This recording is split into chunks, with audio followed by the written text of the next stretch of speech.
How's it hanging, dudes? My name is Sean, or how's it yanging, dudes? Man, I gotta get used to that, right? Anyways, today we have a story about Wall Street Pete. If you're familiar with the channel at all, you know that one of my less reviewed videos series is pretty much making fun of Pete Booty. Not really making fun of him, actually just genuinely exposing him for the slime ball that he is. You know, make no mistake. Goldman Sachs, Facebook executives, not necessarily wanting to take a hard stance against big money in politics, right? It's okay if you're okay with billionaires spending their money. I understand that you work for your money. Maybe you want to spend your own money. I get that. But at the same time, whenever you're begging for big money to come in and you don't have enough money to fund yourself, it just looks so slimy, man. It just looks so slimy. I mean, at least Tom Steyer and Bloomberg are transparent. They're open about buying the election. It can't buy passion like Yang says. But speaking of which, make sure you smack like on this video because it'll probably either be demonetized or won't do as well because it's not a Yang video. But good news is I have a Yang video coming up right after this because he just passed Bernie in small donors. But I don't want to say nothing because right now we're talking about Risky Pete, man. Wall Street Pete. Booty Judge Pete Booty has been heckled over big money fundraisers. Wall Street Pete. I love this. This is great stuff, man. All right, left-wing activists heckled Pete Buttigieg for accepting corporate donations during the Democratic presidential candidate's 5-day high-dollar fundraising swing. You wonder why he's polling so high in Iowa? This is why. He's flooding specific markets with high-dollar ads.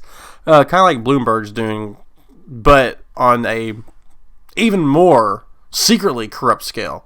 On Wednesday night, a group of about 10 protesters from New York Communities for Change, a grassroots organization, chanted Wall Street Pete while banging pots and pans outside of the fundraiser Pete Booty was attending at the Upper West Side home of tech investor and entrepreneur Kevin Ryan. The New York... Oh, hold on. Let's Google who Kevin Ryan is right quick. Hold on. I'm one finger pegging here, guys.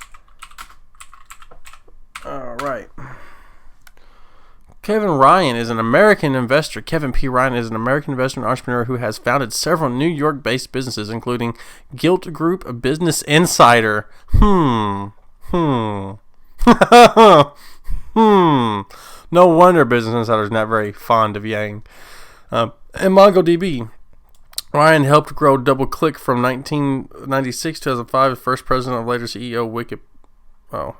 Later as CEO. Almost said CEO Wikipedia. Alright, so that's who this slime ball is. Okay, so entrepreneur Kevin Ryan. Did I put Kevin Ryan? Yeah, Kevin Ryan. The New York Daily News reported that there were about 24 protesters. Rather than coming out to talk with working class New Yorkers or let us in, it's cold out here, at Pete Booty called the cops on us. Why did Wall Street Pete come to a campaign in our city if he's afraid to talk to us? Let's watch what happens here. Wait, is that what it said? He called the cops on us? No justice, no peace. Where is Pete? Scared of us? No justice, no peace. Where is Pete? No justice, no peace. Where is Pete? No justice, no peace. Where is Pete? No justice, no. Isn't that classic? That's good stuff, man. Look at him. Oh, God. That's the thumbnail right there, boys.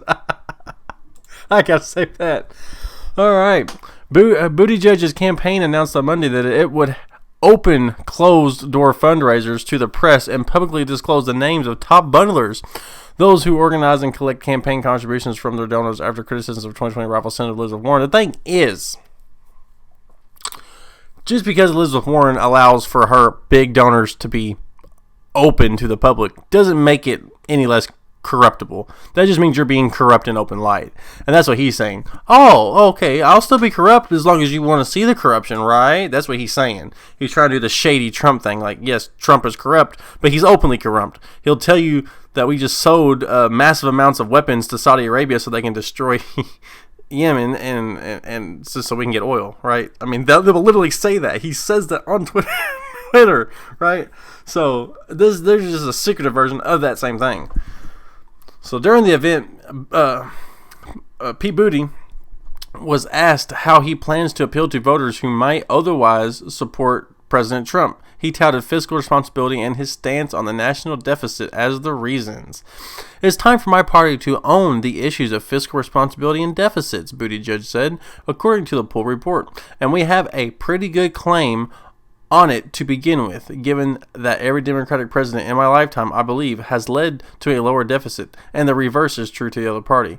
But that doesn't give us how you're going to do that. This is, oh, I'm a Democrat, so it's going to lead that way. But I have no plan to make it lead that way. This dude. All right. According to August report, PolitiFact deficits have shrunk under Democratic presidents and grown under Republicans over the past 4 decades. However, it's worth noting that presidents alone are not responsible for creating budgets. That's true. After the Ryan event, the 37-year-old headed to home of Vogue editor Anna Whitford for another fundraiser with leaders in fashion industry. We are proud to have the support of more than 700,000 grassroots donors across the country helping power this campaign. Oh, and also these really shady corporate slime balls who give me all the rest of the money I need. Please stop, dude. The candidate previously blasted the strategy of Warren and fellow progressive Senator Bernie Sanders, who have issued. What is this word?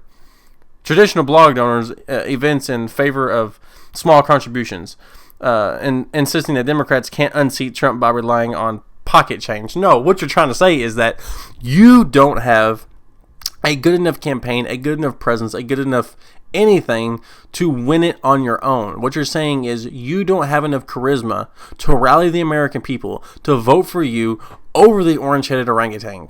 That's what you're saying. That is what you're saying. You're saying that I am not a good enough candidate on my own to raise the money from the people. I have to go to big donors. That's what you're saying. You're not saying that, oh, we have to have this money in order to beat Trump based off an ad-for-ad buy. Trump's pockets are pretty much limitless at this point. So what you're saying is you can't rally the American people, so you have to rely on Wall Street, which means you're going to vote for them as soon as you're in the White House and then abandon the American people because you're not running for the American people. You're running for Wall Street. Wall Street Pete. Wall Street Pete. Anyways, guys, that's all I got for you guys today. I love you guys. Make sure you like, comment, and subscribe. And, oh, come on. Let's not give Wall Street Pete too hard of a time. He ain't gonna last that long, right? I'll see you guys later.